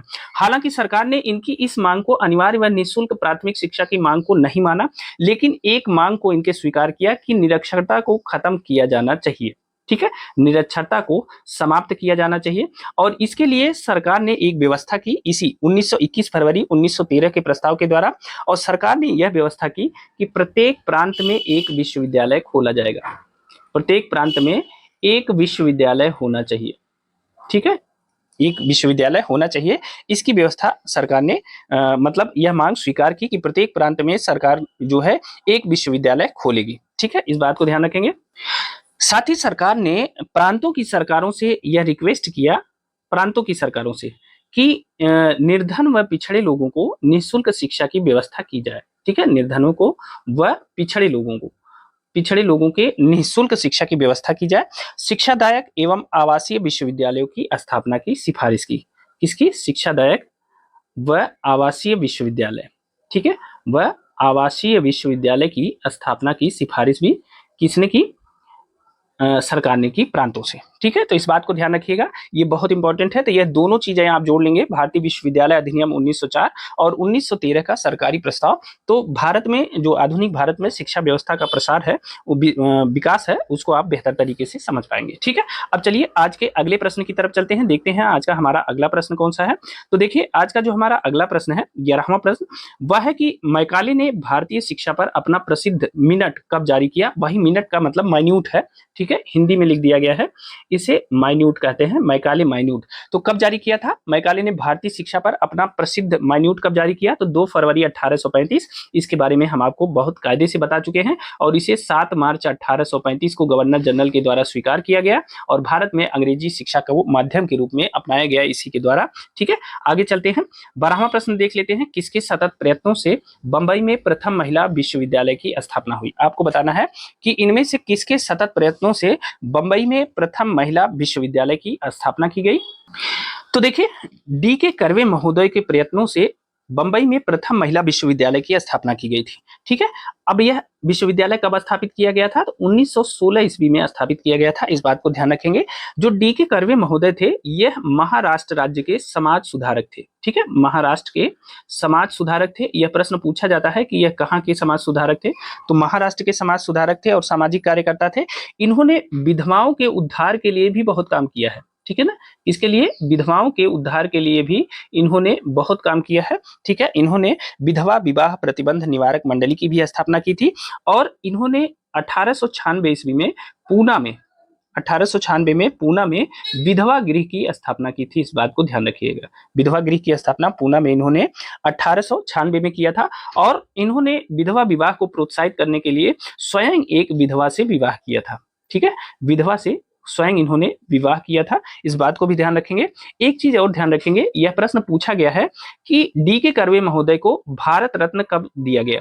तो इनको भारत रत्न दिया गया था 1958 ईस्वी में। ठीक है, 1958 ईस्वी में इन्हें भारत का शांतिकाल का जो सर्वोच्च पुरस्कार है भारत रत्न से इन्हें नवाजा गया था, सम्मानित किया गया था। इस बात को ध्यान रखिएगा। डी के कर्वे महोदय का जो प्रसिद्धि है, इनकी जो प्रसिद्धि है वह महिला शिक्षा और विधवाओं के जीवन के उद्धार के संबंध में है, तो इसे आप याद रखिएगा, बहुत इंपॉर्टेंट है। ठीक है, अगला देख लेते हैं। आज का जो हमारा 13वां प्रश्न है वह है दक्कन एजुकेशन सोसाइटी की स्थापना से कौन संबंधित था? आपको बताना है कि इनमें से कौन दक्कन एजुकेशन सोसाइटी की स्थापना से संबंधित था। तो देखिए इसमें ये देखिए ऑप्शन चेंज हो गया है, ए बी सी डी ऊपर होना चाहिए, तो ये बी है और इसे आप सी मान सकते हैं, इसे सी कह सकते हैं और यह डी है। ठीक है, तो अगर दक्कन एजुकेशन सोसाइटी की स्थापना की बात की जाए तो इससे कौन संबंधित है? तो इससे बाल गंगाधर तिलक संबंधित है। बी ऑप्शन सही है। अब चूंकि यहाँ हमने ऑप्शन बदला है तो यहाँ भी इसे बदलना पड़ेगा, तो इसका बी ऑप्शन सही है। ठीक है, दक्कन एजुकेशन सोसाइटी की स्थापना से कौन संबंधित था? तो यह संबंधित है बाल गंगाधर तिलक या बीजी तिलक। यहां तक याद है। अब देखिए इसका थोड़ा सा बैकग्राउंड देख लेते हैं दक्कन एजुकेशन सोसाइटी का। अब इसमें देखिए कि सबसे पहले 1880 में एक स्कूल का गठन होता है, उसे कहते हैं न्यू इंग्लिश स्कूल। ठीक है, न्यू इंग्लिश स्कूल का गठन होता है और यह न्यू इंग्लिश स्कूल का गठन कहाँ होता है? यह गठन होता है पुणे में। ठीक है, इसका गठन होता है। इसी को 1884 में पुनर्गठित किया जाता है और 1884 में इसे दक्कन एजुकेशन सोसाइटी के रूप में स्थापित कर दिया जाता है, इसके रूप में। ठीक है ना, दक्कन एजुकेशन सोसाइटी के रूप में इसे पुनर्गठित कर दिया जाता है। अब आप सोच रहे होंगे कि दक्कन एजुकेशन सोसाइटी के संस्थापक कौन कौन से थे? यह प्रश्न कई बार परीक्षाओं में पूछा गया है इसके संस्थापकों के बारे में। तो देखिए ध्यान से देखिएगा, 3-4 नाम है। एक तो आपने देखा कि बीजी तिलक है, दूसरे हैं वीके चिपलूणकर, वीके चिपलूणकर महोदय है, यह भी इससे संबंधित है। तीसरे इसमें है एमबी नाम जोशी, यह भी प्रश्न पूछा गया है एमबी नाम जोशी के संबंध में। ठीक है, एमबी नाम जोशी है, इससे संबंधित है।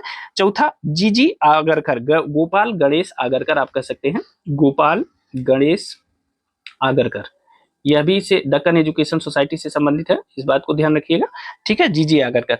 अब देखिए इसमें एक नाम अक्सर परीक्षाओं में जब प्रश्न पूछा जाता है तो उसमें दे दिया जाता है कि जस्टिस रानाडे, जस्टिस रानाडे को माना जाता है कि यह इससे संबंधित थे।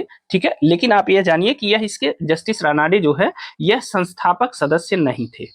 ठीक है, संस्थापक सदस्य नहीं थे। यह प्रश्न कई बार पूछा गया है, इसलिए मैं इनकी चर्चा कर दे रहा हूं। जस्टिस रानाडे जो है यह दक्कन एजुकेशन सोसाइटी के संरक्षक मंडली में शामिल थे, संरक्षक थे, या आप इन्हें क्या कह सकते हैं, यह जो है पैट्रोन्स थे। ठीक है, पैट्रोन्स थे, यह संरक्षक थे। ठीक है, यह संस्थापक सदस्य नहीं थे। इस बात को ध्यान रखिएगा, अक्सर यहां से प्रश्न पूछा जाता है। ठीक है, अब देखिए कभी कभी एक प्रश्न और पूछ लिया जाता है कि Mohammedan Anglo oriental college Aligarh की स्थापना कब की गई? Mohammedan Anglo oriental college, oriental college Aligarh, इसकी स्थापना कब की गई? तो इसकी स्थापना की गई थी 1875 में। इसे भी ध्यान रखिएगा, अक्सर परीक्षाओं में पूछा गया है। ठीक है, पूछा जाता है Mohammedan Anglo oriental college Aligarh की स्थापना कब की गई थी?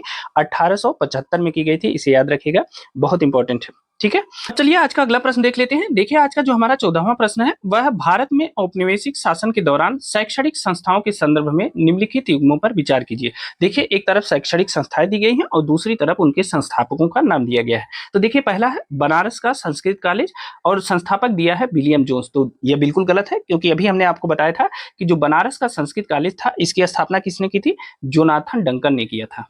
ठीक है, जोनाथन डंकन ने किया था। और कब किया था? तो 1791 में किया था। यह हमने आपको अभी बताया था। तो विलियम जोन्स गलत है। ठीक है, तो पहला गलत है। दूसरा है कलकत्ता मदरसा। कलकत्ता मदरसा की स्थापना किसने की थी? वारेन हेस्टिंग्स ने। बिल्कुल सही है। और कब किया था? 1780 ईस्वी में किया था। तो यह बिल्कुल सही है, इसे याद रखिएगा। तीसरा है फोर्ट विलियम कॉलेज और दिया है आर्थर बेलेजली। अब देखिए फोर्ट विलियम कॉलेज की स्थापना किसने किया था? बेलेजली ने किया था, लेकिन आर्थर बेलेजली ने नहीं किया था। इस बात को ध्यान रखिएगा, यह लॉर्ड बेलेजली ने किया था। कितना सिली मिस्टेक है समझ लीजिए। लॉर्ड बेलेजली ने इसकी स्थापना की थी। अब तेजी से इसको मार के आगे बढ़ जाएंगे, ठीक है, क्योंकि आपको लगता है कि बेलेजली ने फोर्ट विलियम कॉलेज की स्थापना की थी, यही मिस्टेक है। यह आर्थर बेलेजली दिया है, जबकि लॉर्ड बेलेजली ने इसकी स्थापना की थी। और जो लॉर्ड बेलेजली का वास्तविक नाम था वह था रिचर्ड कोली बेलेजली। रिचर्ड कोली बेलेजली, बेलेजली, ठीक है। इसे लॉर्ड बेलेजली के नाम से जाना जाता है। जबकि जो आर्थर बेलेजली है यह लॉर्ड बेलेजली का छोटा भाई है। ठीक है, छोटा भाई है। और यह सैन्य नेता था। ठीक है ना, सैनिक था, सैन्य नेता था, ब्रिटिश सैन्य नेता था। और इसने भी, ये कोई हल्का आदमी नहीं था, इसने नेपोलियन के विरुद्ध जो वाटरलू का युद्ध हुआ था उसमें इसने भाग लिया था। ठीक है, भाग लिया था। तो इसकी बात नहीं है। बात यह है कि जो फोर्ट विलियम कॉलेज की स्थापना है वह किसने किया था? वह लॉर्ड बेलेजली के द्वारा किया गया था। इस बात को ध्यान रखिएगा, आर्थर बेलेजली नहीं था। और इसीलिए आप इस पॉइंट को भी नोट कर सकते हैं और इसे अलग से आप प्रश्न के रूप में नोट कर सकते हैं। ये बहुत इंपॉर्टेंट है, या पूरे प्रश्न को आप इंपॉर्टेंट लगा सकते हैं। यहाँ से प्रश्न पूछे जाने की संभावना है और ये 100% आप गलत करेंगे। ठीक है, तो इसमें कौन सा विकल्प सही है? केवल दूसरा सही है। ठीक है, कि कलकत्ता मदरसा की स्थापना वारेन हेस्टिंग्स ने की थी। ठीक है, अगले प्रश्न की तरफ चलते हैं। आज का जो हमारा 15वां प्रश्न है वह है कि फोर्ट विलियम, देखिए यह भी फोर्ट विलियम कॉलेज से ही संबंधित था। ठीक है ना। अब फोर्ट विलियम कॉलेज के संबंध में एक लेटेस्ट प्रश्न जो अभी पूछा गया था उसके बारे में देख लेते हैं। फोर्ट विलियम कॉलेज कलकत्ता के संदर्भ में कौन सा कथन सत्य है, आपको यह बताना है। ठीक है, फोर्ट विलियम कॉलेज के संबंध में, कलकत्ता के संदर्भ में, यह आरओ की परीक्षा 2021, यहां लिख देता हूं, आरओ 2021 की परीक्षा में यह प्रश्न पूछा गया है और प्री में पूछा गया है। इस बात को ध्यान रखिएगा। अब चलिए फोर्ट विलियम कॉलेज की बात देख लेते हैं। फोर्ट विलियम कॉलेज के संदर्भ में पहला है, इसकी स्थापना 10 जून 1800 को कलकत्ता के फोर्ट विलियम कॉम्प्लेक्स में हुई थी। ठीक है, तो क्या यह सही है? इसकी स्थापना जो थी वह 10 जून न होकर के यह थी 10 जुलाई। अब सोचिए कि आयोग किस लेवल पर उतर आया है। ठीक है, एक महीना कम करके पूछ रहा है, मतलब कंफ्यूज करने का पूरा प्रयत्न है। तो इसकी जो स्थापना हुई थी वह 10 जून को न होकर के 10 जुलाई 1800 को कलकत्ता के फोर्ट विलियम कॉम्प्लेक्स में हुई थी। तो पहला ऑप्शन क्या है? यह गलत हो गया है। ठीक है, याद रखिएगा, 10 जुलाई की जगह 10 जून दे दिया है। दूसरा है, इसकी स्थापना का जो मुख्य उद्देश्य था वह ब्रिटिश अधिकारियों को भारतीय भाषाओं की शिक्षा देना था। तो यह बिल्कुल सही है, इस बात को ध्यान रखिएगा। इसकी स्थापना का उद्देश्य क्या था? ब्रिटिश सिविल सेवकों को भारत में प्रशासन हेतु फारसी और हिंदुस्तानी भाषा की शिक्षा, यानी भारतीय भाषा की शिक्षा देना था। जो ब्रिटिश सिविल सेवक थे, ठीक है, ब्रिटिश सिविल सेवक, उनको चूंकि भारत में काम करना था तो उनको भारतीय भाषाओं का ज्ञान होना बहुत आवश्यक था। तो इन्हें फारसी भाषा, ठीक है, इन्हें फारसी भाषा और हिंदुस्तानी भाषा या हिंदी भाषा, ठीक है, हिंदी भाषा या हिंदुस्तानी भाषा, इनको सीखने के लिए यह इसकी शिक्षा देने के लिए इसकी स्थापना की गई थी। तो दूसरा कथन सही है, पहला गलत है। तो केवल 2 सही है। और इस प्रश्न को फिर से मोस्ट इंपॉर्टेंट लगा लीजिए। अगर आप आरओ की परीक्षा देने जा रहे हैं या जीडीसी की परीक्षा की तैयारी करने जा रहे हैं तो यह शिक्षा से संबंधित प्रश्न है। आप इसे नोट कर लीजिएगा क्योंकि लोक सेवा आयोग ने हाल ही में अभी इसको पूछा है। ठीक है ना। अब देखिए एक चीज और है, एक प्रश्न पूछा जाता है कि किसने भारतीय विश्वविद्यालयों में धार्मिक शिक्षा की प्रबल रूप से वकालत की। ठीक है, भारतीय विश्वविद्यालयों में धार्मिक शिक्षा की प्रबल वकालत किसने की? प्रबल वकालत किसने की, यह बताइए। यह प्रश्न पूछा गया है। ठीक है, भारतीय विश्वविद्यालयों में धार्मिक शिक्षा की प्रबल रूप से वकालत किसने की थी? तो आप जानते हैं यह किसने किया था? मदन मोहन मालवीय महोदय ने यह किया था। ठीक है, भारतीय विश्वविद्यालयों में धार्मिक शिक्षा की प्रबल वकालत किया था। ठीक है ना। ध्यान रखिएगा, बहुत इंपॉर्टेंट है। मदन मोहन मालवीय महोदय ने किया था। आप जानते हैं कि बीएचयू की स्थापना इन्होंने ही की थी, इस बात को भी ध्यान रखिएगा, ठीक है ना। अच्छा, बीएचयू की बात आई तो बनारस का सेंट्रल हिंदू स्कूल जो बाद में बनारस हिंदू विश्वविद्यालय के रूप में विकसित हुआ, उसकी स्थापना किसने की थी। एक प्रश्न पूछा जाता है कि बनारस सेंट्रल स्कूल, ठीक है, बनारस सेंट्रल स्कूल, यही बाद में बीएचयू बन गया, बनारस हिंदू विश्वविद्यालय बन गया। इसकी स्थापना किसने की थी, ठीक है, यह प्रश्न पूछा जाता है। और इसमें विकल्प क्या दिया जाता है, विकल्प मैं आपको दे देता हूं। इसमें विकल्प दिया जाता है मैडम कामा, मैडम कामा दिया जाता है एक ऑप्शन। दूसरा ऑप्शन दिया जाता है सरोजनी नायडू, ठीक है, सरोजनी नायडू दिया जाता है। तीसरा ऑप्शन इसमें दिया जाता है एनी बेसेंट का, ठीक है, एनी बेसेंट का ऑप्शन दिया जाता है। और चौथा ऑप्शन दिया जाता है सुचेता कृपलानी का, ठीक है, सुचेता कृपलानी। अब आपको बताना है कि जो बनारस सेंट्रल स्कूल था जो आगे चलकर बीएचयू में कन्वर्ट हो गया, उसकी स्थापना किसने किया। तो देखिए उसकी स्थापना किया था एनी बेसेंट महोदय ने। यह प्रश्न कई बार पूछा गया है, ठीक है ना, सी ऑप्शन सही है। याद रखिएगा इसका किसने किया था, एनी बेसेंट महोदय ने किया था, इस बात को ध्यान रखिएगा इसकी स्थापना। अब एक चीज ध्यान रखिएगा, जो सेंट्रल हिंदू स्कूल है जिसकी हमने अभी चर्चा की, बनारस सेंट्रल हिंदू स्कूल, इसकी जो स्थापना है यह एनी बेसेंट ने किया था 7 जुलाई 1898 को किया था, ठीक है। इसकी स्थापना किसने किया था, एनी बेसेंट ने बनारस सेंट्रल स्कूल की स्थापना 7 जुलाई 1898 को बनारस में किया था, इस बात को ध्यान रखिएगा। यही आगे चलकर बनारस हिंदू विश्वविद्यालय का केंद्र बना, ठीक है। और 1916 में एनी बेसेंट के सहयोग से ही इसे मदन मोहन मालवीय ने जो है के प्रयासों से बनारस हिंदू विश्वविद्यालय की स्थापना हुई। तो 1917 में इसे उसमें शामिल कर दिया, इस बात को ध्यान रखिएगा, ठीक है। अब चलिए अगले प्रश्न की तरफ चलते हैं। आज का जो हमारा 16वां और आखिरी प्रश्न है वह है बनारस हिंदू विश्वविद्यालय का शिलान्यास किसने किया था। आपको बताना है बनारस हिंदू विश्वविद्यालय का शिलान्यास किसने किया था। तो देखिए बनारस हिंदू विश्वविद्यालय का जो शिलान्यास है वह लॉर्ड हार्डिंग ने किया था, सी ऑप्शन सही है, ठीक है। बनारस हिंदू विश्वविद्यालय यानी बीएचयू का शिलान्यास किसने किया था, लॉर्ड हार्डिंग ने किया था। और कब किया था, यह किया था 4 फरवरी 1916, ठीक है, 4 फरवरी 1916। यह दिन कौन सा था, बसंत पंचमी का दिन था, ठीक है। 4 फरवरी 1916 को बसंत पंचमी के दिन लॉर्ड हार्डिंग, ये तत्कालीन वायसराय थे भारत के, ठीक है ना। तो लॉर्ड हार्डिंग द्वितीय, ये हार्डिंग सेकंड भी कर सकते हैं, लॉर्ड हार्डिंग द्वितीय के द्वारा 4 फरवरी 1916 को बसंत पंचमी के दिन बनारस हिंदू विश्वविद्यालय का शिलान्यास कर दिया गया था, इस बात को ध्यान रखिएगा, यह बहुत इंपॉर्टेंट है, ठीक है। अब देखिए एक प्रश्न और कभी कभी पूछ लिया जाता है कि भारत में प्रथम 3 विश्वविद्यालयों कौन कौन से, एक है कलकत्ता, दूसरा है मद्रास और तीसरा है बंबई, ठीक है। तो प्रथम 3 विश्वविद्यालयों की स्थापना किस वर्ष की गई, तो यह वर्ष के बारे में पूछ लेता है। तो यह स्थापना की गई थी सबसे पहले 1857 में, ठीक है, याद रखिएगा। भारत में प्रथम 3 विश्वविद्यालयों की स्थापना कलकत्ता, मद्रास और बंबई, इसकी स्थापना 1857 में की गई थी। मैंने उड का डिस्पैच पढ़ाते हुए भी यह बात आपको बताया था, ठीक है। एक प्रश्न और ध्यान आता है जो अक्सर परीक्षाओं में पूछा जाता है, हिंदू कॉलेज का नाम आपने सुना है, हिंदू कॉलेज, हिंदू कॉलेज कहाँ स्थापित किया गया था, कलकत्ता में स्थापित किया गया था। कलकत्ता के हिंदू कॉलेज की स्थापना किसने की थी, तो 2 नाम है इसमें, एक नाम है डेविड हेयर का, ठीक है, डेविड हेयर, और इनके साथ थे एलेक्जेंडर डफ, ठीक है। और इनके साथ एक और व्यक्ति थे, वह कौन थे, वह थे राजा राम मोहन राय, ठीक है, राजा राम, भारतीय नवजागरण के अग्रदूत राजा राम मोहन राय, ठीक है। तो इन तीनों ने मिलकर, डेविड हेयर, एलेक्जेंडर डफ और राजा राम मोहन राय ने मिलकर के हिंदू कॉलेज की स्थापना की थी, इस बात को ध्यान रखेंगे। अब ये हिंदू कॉलेज की स्थापना कब हुई थी, यह भी ध्यान रखिए, 1817 ईस्वी में हुई थी, ठीक है, इसे ध्यान रखेंगे, यह भी अक्सर परीक्षाओं में यह प्रश्न पूछा गया है। तो दोस्तों ये थे भारत में आधुनिक शिक्षा के विकास से संबंधित जो चैप्टर था उसके जो महत्वपूर्ण प्रश्न थे। यहाँ से आने वाला अब कोई भी प्रश्न आप गलत नहीं करेंगे क्योंकि हमने लगभग पूरे चैप्टर को कवर किया है। यह वीडियो आपको कैसी लगी हमें जरूर बताइएगा। वीडियो पसंद आई होगी तो लाइक करिएगा, अपने दोस्तों के साथ, मित्रों के साथ इस वीडियो को शेयर जरूर करिएगा। और हाँ, अगर आपको इन तथ्यों की PDF चाहिए तो आप हमारा टेलीग्राम चैनल और व्हाट्सएप चैनल ज्वाइन कर लीजिए, उसका लिंक हमने डिस्क्रिप्शन बॉक्स में दे दिया है, वहां से जाके आप इन तथ्यों की PDF डाउनलोड कर सकते हैं। और अगर आप पहली बार इस चैनल पे आए हैं तो चैनल को सब्सक्राइब करना बिल्कुल न भूलिए। अपने दोस्तों और मित्रों के साथ भी इस चैनल को सब्सक्राइब जरूर कराइए। तो आज के लिए दोस्तों इतना ही। मिलते हैं अगली वीडियो में कुछ अन्य महत्वपूर्ण परीक्षा उपयोगी प्रश्नों के साथ। तब तक स्वस्थ रहिए, मस्त रहिए, अपना और अपनों का ख्याल रखिए, मेहनत से पढ़ाई करते रहिए। आज के लिए इतना ही। बहुत बहुत धन्यवाद।